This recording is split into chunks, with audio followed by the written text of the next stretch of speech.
86 days and 4,800 kilometers. That's what it took Tori Holmes and Paul Gleeson to row a small boat across the Atlantic Ocean.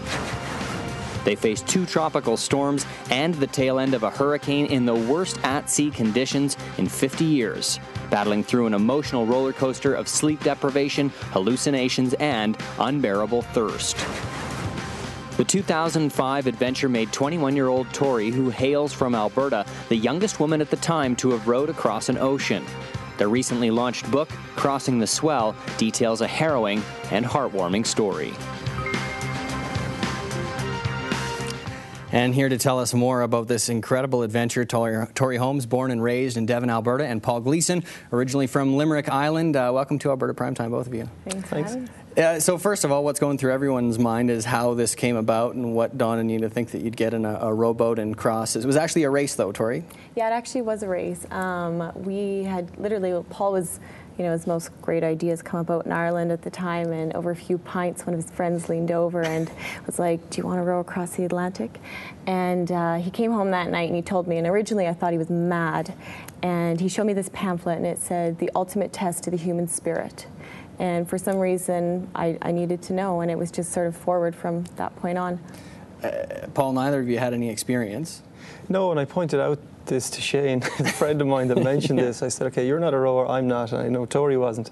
But it was amazing that rowing and learning how to row was probably the least of our worries. And when we decided to sort of run with this and let's look into it, we tracked down 2 guys in Ireland, the Kavanagh brothers, who had done it.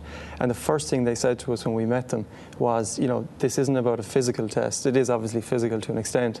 It's a question of how mentally tough you are. And they were right. And keep going with this story, because this is a fascinating sort of way. They ended up lending you their boat? Yeah, what we did is we were living in Dublin at the time, and the 2 boys lived in Arklow, which is about an hour south of Dublin. So we'd drive down at the weekends and we'd train with them. And the first thing we asked were, are we crazy? Because we're not rowers. I didn't know, and Tori didn't know one end of a boat, from the other. Right. And they said, no, you can learn all that. So we came down and we learned how to row, and we kept coming down. And it got to a point about maybe 6 months or so before the race, we didn't have a boat, and these boats are specifically built for this. So, we said to them, could we buy yours or rent it?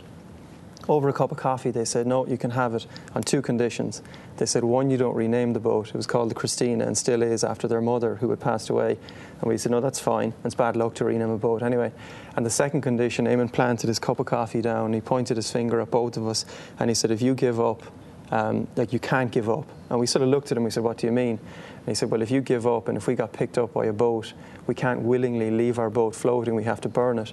And he just said, don't come back to Ireland if you burn my boat. You burn my boat, that's beautiful. Okay, so then comes the moment, Tori, when it's time to tell your family that you've decided to row across the Atlantic. How'd that go? It's actually kind of funny because I had, Paul had told his parents, and they didn't take it very well, and so I was really anticipating that my parents were going to freak out, and I was only 21 at the time, so I called my mom and I told her I was going to row across the Atlantic, and she was like, oh, that's great, dear. Oh, that's fun. And, growing up here in the prairies, I really don't think that she had a concept of what I was doing, and then, literally about a week before we were to leave to go down to the Canary Islands, my mom was like, so when are you doing that little boat trip across the Irish Sea? And Paul was on the phone to her and he was like, it's actually the Atlantic. And he passed the phone over. My mom was like, what?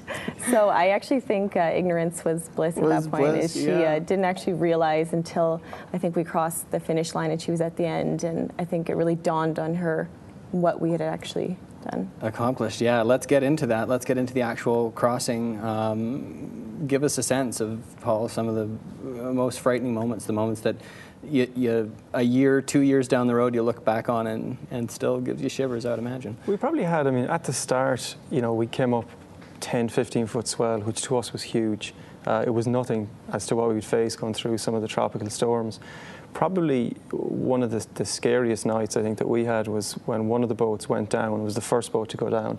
We got a text on our satellite phone about this, and that night was really rough. It was wild. It was probably a 35, 40-foot swell, and it's coming. There's no sort of rhythm to it, and because it's coming from all over, there was that night. I remember thinking, and we sort of wrote about this in the book in detail. If we make it through tonight, I'll be happy. So there was some fairly dark moments. in the trip. And Tori, the mental game, I mean, we just got some pictures that we're running here, and some of them are just on the side. It's a little boat. This is not a big boat at all. How does your reality change? How does your sort of day-to-day living, and how do you stay sane? The mental challenges must be phenomenal. You know, I think to stay sane, you nearly needed to make yourself insane, and myself and Paul kind of created this, our own little reality. And, you know, you might be in the middle of the night and you're out there rowing totally by yourself, and you get the knock on the cabin and the door would open. I'd be like, how's your shift? And Paul might say something like, oh, I went to a rugby game with Dad, and Mom got pretty upset because we were kind of late. And I'd be like, oh, tell your mom I said hi. And then we'd switch, and we had to kind of pretend that we were in real life. And you know, a lot of the journey was by ourselves, like, because he would sleep while I would row for 2 hours, and then I would row while he would sleep. So you're really in your own mind. And there was moments where you couldn't get through the day, so you had to take the goal and you could go, I can get through 5 minutes. And we might be having this interview in my mind, and I would play it over and over, and I might change our positions or our outfits until I literally wouldn't even see what was in front of me. Wow. Yeah. Haven't had a chance to read the book yet. It sounds phenomenal. Can folks get it here and now? Yeah, it's out. It's in all major bookstores, Chapters, Audrey's, all bookstores here. It's called Crossing the Swell. Wow. So what's next? Up Everest on rollerblades or what? We have a few ideas. One is I come from a place called Castletroy in Limerick.